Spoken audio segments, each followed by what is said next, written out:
Assalamualaikum warahmatullahi wabarakatuh. Selamat pagi semua. Perkenalkan, saya Sinta Carolina sebagai pendamping kalian dalam observasi kali ini. Tapi sebelum itu, saya akan memperkenalkan seluruh anggota kelompok saya. Yang pertama dimulai dari sebelah kanan. Saya Tri Hidayatullah.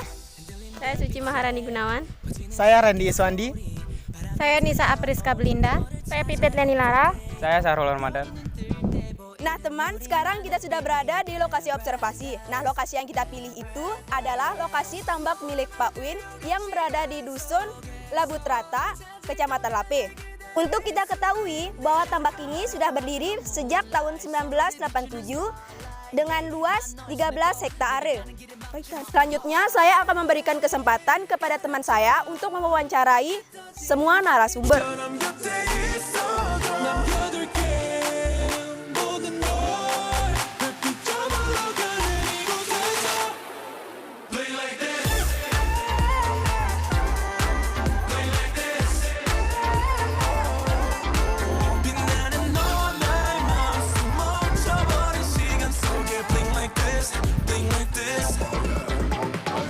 Saat ini kita sudah bersama dengan Pak Win selaku pemilik dari pertambakan ini.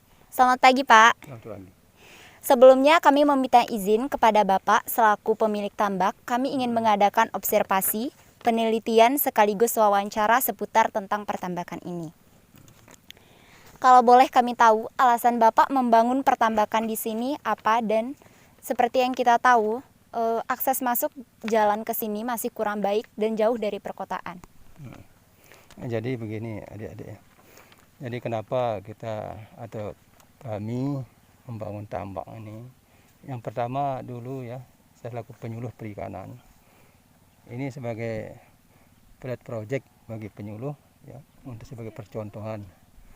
Jadi inilah yang dicontoh oleh masyarakat khususnya Desa Lapan Kuris ini untuk bisa maju ya, tidak seperti yang dulu ya, yang tidak pernah berhasil, sehingga kami mencoba membangun tambak ini selaku tambak percontohan selain dari tambak percontohan perikanan. Kemudian masalah akses jalan. Nah ini sudah kita usulkan ya, dari kelompok jalan usaha tani pertambakan. Namun sampai saat ini belum ada jawaban karena pemerintah khususnya perikanan ini masih mendominasi khususnya sektor perikanan tangkap. Nah, budidaya khususnya ini untuk tambak pertanian tradisional ini masih kurang diperhatikan, sehingga kami juga akan mencoba membuat jembatan apa namanya itu tradisional ya, tidak menggunakan beton ya, tetapi dengan kayu. Nanti kami coba dengan anggota kelompok membangun. Nah, insya Allah ke depan mudah-mudahan pemerintah itu merespon usulan kami untuk jalan wisata ini dari dari jalan raya ke tambak.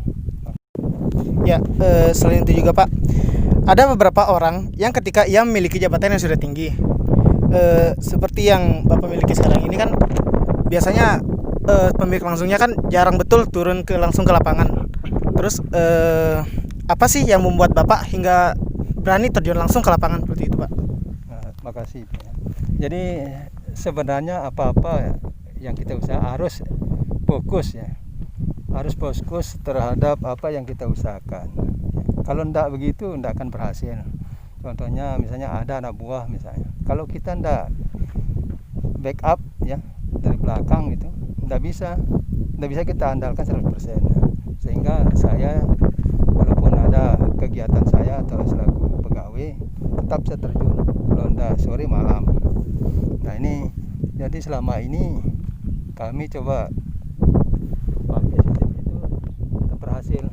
Ini 2 kali panen gitu. Jadi mulai kita tebar bulan Agustus sampai bulan 12 ya, bulan Desember itu panen. Nanti bulan 12 itu, bulan Desember itu kita taruh lagi, lepas lagi nener. Nah nanti kita panen pada bulan 6 apa ya? Ya bulan 6 ya, Juni kita panen itu. Kira itu yang kita karena betul-betul betul-betul kalau kita ndak ulet tekuni suatu usaha ndak bisa berhasil. Jadi gitu Pak. Terus Pak, untuk yang selanjutnya, bagaimana sih prosedur dalam membudidayakan yang ada di tambak ini? Prosedurnya saya kira kalau tambak ini ya tradisional tuh ndak tersulit ya. Yang pertama tuh prosedurnya kita perkuat itu konstruksi. Ya, konstruksi itu contohnya pematang. Pematang utama itu harus kuat. Nah, kalau pematang antara itu petakan tuh ya tak terlalu penting ya. Yang penting itu yang utama kelilingnya dulu. Yang kedua pintu air. Baik itu pintu pasoknya masuk maupun pintu keluar air. Itu yang pertama. Kemudian itu ada saringan ya. Saringan air. Kemudian pengeringan. Ada pengeringan sebelum kita melepas nener bandang ini. Pengeringan sudah itu meracun ya, pakai saponin. Kedua kita kapur untuk meningkatkan pH. Kemudian baru kita pemupukan ya. Ada pupuknya, ada SP36, kemudian urea, itu aja. Kemudian nanti kalau sudah tumbuh lekap selumut, baru kita tebar nener bandangnya itu. Saya kira itu proses prosedur daripada ikan. Bagaimana cara Bapak memasarkan atau menjual ikan hasil budidaya ini? Ya, terima kasih. Jadi sistem pemasaran daripada ikan bandang ini masih lokal ya. Masih lokal, jadi ada pengumpul atau pengecer yang ada di Desa Labuan Kuris ini dia yang masarkan. Kemudian ada yang dari luar Desa Labuan Kuris itu Kecamatan Lape, ada dari Alas Barat datang ke sini untuk membeli bandang ini. Kalau yang dari Desa Labuan Kuris sendiri itu biasanya bayarnya setelah habis jual ya.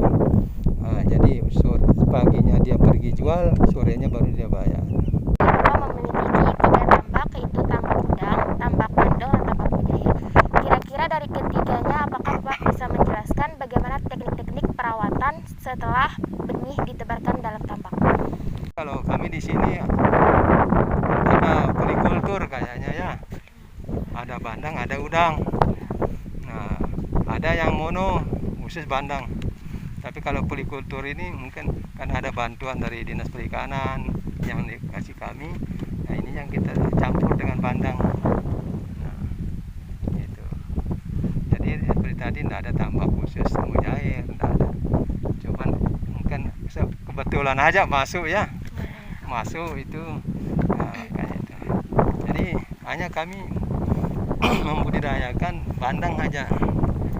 Karena ada namanya saponin untuk meracun. Kalau mujairnya udah besar baru kita tebar nener bandang itu habis dimakan sama mujair itu. Pak, berapa banyak modal yang dibutuhkan dan berapa banyak bibit ikan yang dibutuhkan? Terima kasih ya. Kaitan dengan berapa kebutuhan bibit dan modal ya. Jadi kalau kita mengacu pada tambak sistem tradisional itu tidak terlalu banyak ya. Yang banyak itu awal-awalnya ya kita membuat pematang ya. Konstruksinya yang banyak ya. Jadi itu kalau kita kaitan dengan modal untuk konstruksi itu, kalau di sini per depannya itu tergantung skopnya itu berapa skop masuk di ke dalam ya. Dalamnya skop itu. Nah, jadi kalau seperti ini 5 skop itu udah 70.000 per depa. Nah, jadi modal itu sebenarnya kalau sudah jadi konstruksi petakan itu hanya sedikit. Nener misalnya kita 5.000 per hektar, kalikan Rp50 berapa ada? Kalau 5.000 250.000 ya. Ya. Kemudian pupuknya SP36 per hektar itu 2 sak. 2 sak itu kali 110 220 ya. Tambah urea 3 sak. Nah, 3 sak itu kali 90.000, ada taruhlah 100, 300.000. Nah, ini ada vitamin ya untuk merangsang nafsu makan ikan itu, ada ursal namanya. Nah, ini kita campur dengan pakan atau langsung diaduk, dilarutkan di ember.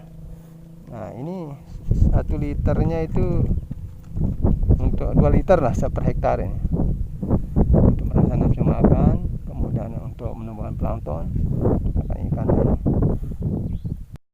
Nah, yang penting apa yang saya katakan tadi itu, kita fokus, kita ulet, tekun, berusaha nih. Ya.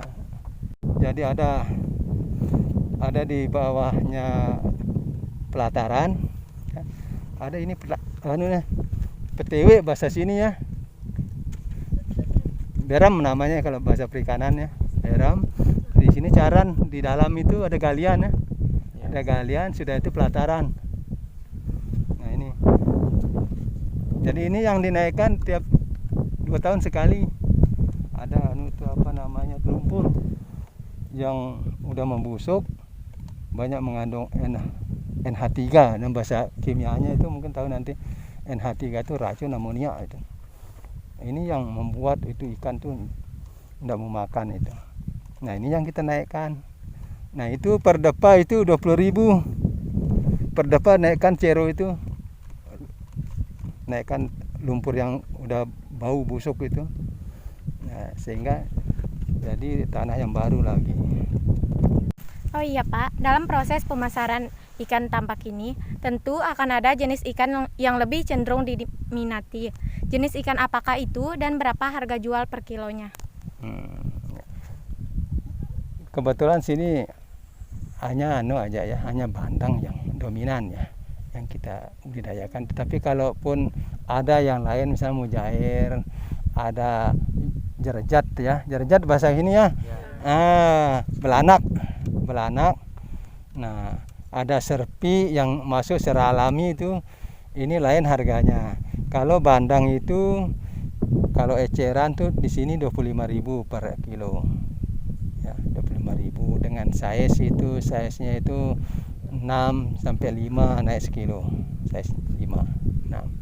Kemudian mujair itu tergantung besarnya. Kadang-kadang mujair itu per kilo itu kita jual 20 saja, 20.000. Kemudian yang lainnya ya ikut sama 20.000. Karena itu apa namanya, ikan yang tidak dipelihara, itu masuk sendiri. Nah, ini bandang tuh khususnya di sini yang dominan sama masyarakat. Jadi, kalau yang kayak bos-bos ya, datang dari Alah, dari Mapin, Las Barat itu karena partai banyak ya, itu 23,5 kita kasih. Nah, tapi kalau yang bakulan, yang 30, 40 kilo, 50 itu 25 per kilo. Saya Kira-kira pada saat ini pembudidayaan ini Pak dalam fase apa? Maksudnya fase gimana? Fase misalnya dalam masa pembibitan atau? Oh gitu. Oh ya, ada fase-fasenya ya. Jadi kami dari kelompok Mengarotas namanya sini. Dalam budidaya itu ada fase-fase. Yang pertama, fase pertama itu kita mesen nener ya. Nener kita taruh di peneneran. Ini namanya peneneran ya. Jadi peneneran ini ditampung 1 bulan ya, lamanya di sini, sehingga menjadi gelondongan. Sudah 1 jari besarnya, selama 30 hari. Ini sebelum ditebar ini sudah kita persiapkan dulu. Nah, jadi kita kapur, kita saponin kalau masih ada airnya ya, tidak ada ikan yang lain. Kemudian kita pupuk, baru kita kasih air, tumbuh planktonnya, baru kita lepas selama 1 bulan. Nah, kalau sudah 1 bulan, nah ini peta pembesaran namanya, ini yang besar-besar ini, peta pembesaran. Jadi ini udah siap kita pupuk apa semua. Nah, sehingga udah siap, ini kita lepas ini.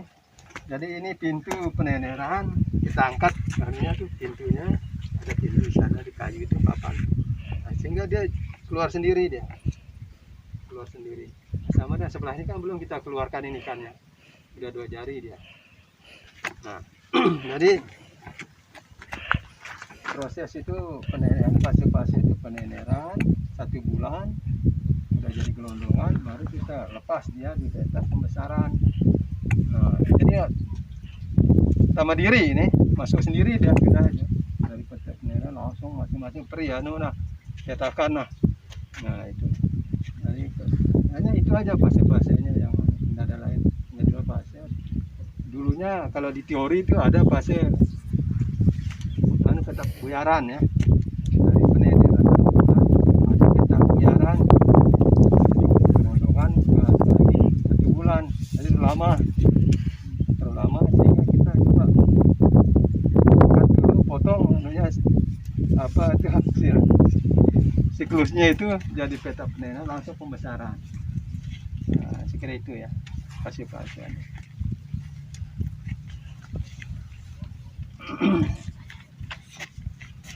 Pak, selama Bapak mengelola tambak ini, apakah ada kesulitan dalam pemasaran? Kalau pemasaran enggak ada. Ya lancar-lancar aja ya. Bahkan kita malah kewalahan sama pembeli. Jadi kita mulai pagi kita panen, kita dapat jam 10 atau jam 11 dapat, ya sudah jam 8 sudah ada di sini. Jadi kalang kabut sudah ya. Nah, jadi kalau pemasaran tuh, kalau tanya itu barang siapa, Pak Win punya, oh sudah laris betul itu. Kata apa itu? Dia uwir nyaman. Nah, Lin di Lin ya. Kadang-kadang 7, makanya lebih setahun. Nah, bodinya, badannya itu luris, nah, otak rangu. Nah, ini ndawir itu. Jadi lamen beling nih, perimeter barang Pak Win, nah sudah dibeli terus sama masyarakat itu. Berarti kalau bandeng yang enak itu berarti perutnya besar gitu ya Pak? Perutnya besar, nah, kepalanya kecil. Nah kalau disentuh itu kenyal dia. Nah ini ya hati-hati dengan yang bandeng ikan-ikan dari bagian bima apa sapi itu sudah ada dicampur sama apa namanya bahan apa itu untuk supaya pengawet itu. Baik Pak, apakah ada pesan untuk teman-teman di luar sana agar terinspirasi seperti Bapak seperti ini, misalkan mengelola tambak seperti ini? Ya, saya kira itu pesan saya. Ya. Pertama itu harus betul-betul tekun dalam berusaha apa saja ya yang kita usaha, harus tekun. Ya. Kedua, jangan mendua hati, jangan menduakan apa-apa, ya jangan mendua hati. Harus satu-satu. Nah, yang ketiga itu buah itu harus diikuti, didampingi terus sehingga tetap meningkat. Saya kira itu yang bisa saya nanti pesan-pesan apa namanya mungkin bisa terinspirasi teman-teman di luar itu ya bagaimana bertambak. Nah, bisa langsung ke sini. Nah, bagaimana fase-fase yang tadi itu ya, mulai dari peneneran dan persiapan semua itu nah, bisa kita jelaskan di sini. Nah, karena apa ya, kalau hanya teori itu tidak bisa kita ya tanpa kita langsung melihat atau mempraktekkannya. Saya kira itu ya, mungkin ya mudah-mudahan ini bermanfaat kita semua. Maksudnya saya terima kasih kepada adik-adik yang sempat datang mewawancari saya, mungkin bisa ya yang lain juga terinspirasi dengan ini. Terima kasih. Baiklah teman-teman, pertanyaan tadi merupakan akhir kegiatan kita hari ini. Semoga observasi kali ini dapat menginspirasi teman-teman semua untuk lebih menjadi produktif dan kreatif pada masa pandemi saat ini. Sekian dari saya, terima kasih Pak. Terima kasih teman-teman semuanya. Assalamualaikum warahmatullahi wabarakatuh. Waalaikumsalam. 지금은 어떠니 걱정돼 좀 많이 자꾸 멀어질까 두려워 내가 톡했던 그 밤이 떠올라 네가 택했던 말들이 괴로워 너무 착했던 널 보니 서러워 뒤로 백백 돌아가 돌려놔